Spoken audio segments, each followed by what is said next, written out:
বিসমিল্লাহির রহমানির রহিম। আসসালামু আলাইকুম সুপ্রিয় দর্শক, আশা করি সবাই ভালো আছেন। আমিও ভালো আছি আলহামদুলিল্লাহ। তো আবারও আপনার থাই সিলিং বা থাই জানালার ভিডিও নিয়ে আপনাদের মাঝে হাজির হলাম।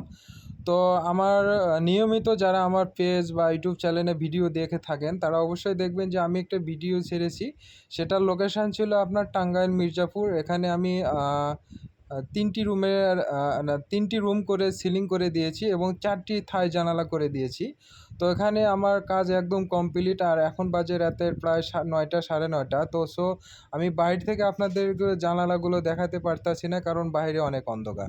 তো বন্ধুরা, এখানে এই যে আমি ভিতর থেকে আপনাদেরকে দেখিয়ে দিলাম। আর এখানে আমি অ্যালুমিনিয়াম ব্যবহার করেছি, কাই কোম্পানির অ্যালুমিনিয়াম, এবং গ্লাস ব্যবহার করেছি নেভি ব্লু 6 মিলি। আর আপনার সিলিংয়ে আমি ব্যবহার করেছি অ্যালকো কোম্পানির অ্যালুমিনিয়াম এবং তাইওয়ান কোম্পানির পিভিসি সিলিং বোর্ড। তো বন্ধুরা, এখানে আমার 3টি রুমেরই কাজ একদম কমপ্লিট হয়ে গেছে।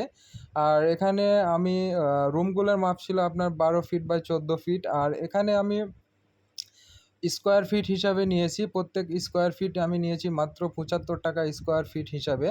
তো এখানে আমার সব কাজই একদম কমপ্লিট হয়ে গেছে। 3টে রুমেই আমার শেষ হয়ে গেছে।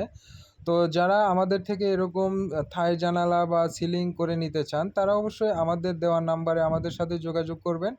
চেষ্টা করব আপনার কাজটি করে দেওয়ার জন্য, বা সিলিং জানালা যে কোনো বিষয়ে ধারণা বা আইডিয়া, বা আপনারা নতুন করে করতে যাচ্ছেন বিল্ডিং, যে কোনো বিষয়ে ধারণা নেওয়ার থাকলে অবশ্যই আমাদের সাথে যোগাযোগ করবেন। ইনশাল্লাহ দেখা হবে অন্য কোনো ভিডিওতে আবার অন্য কোনো দিন।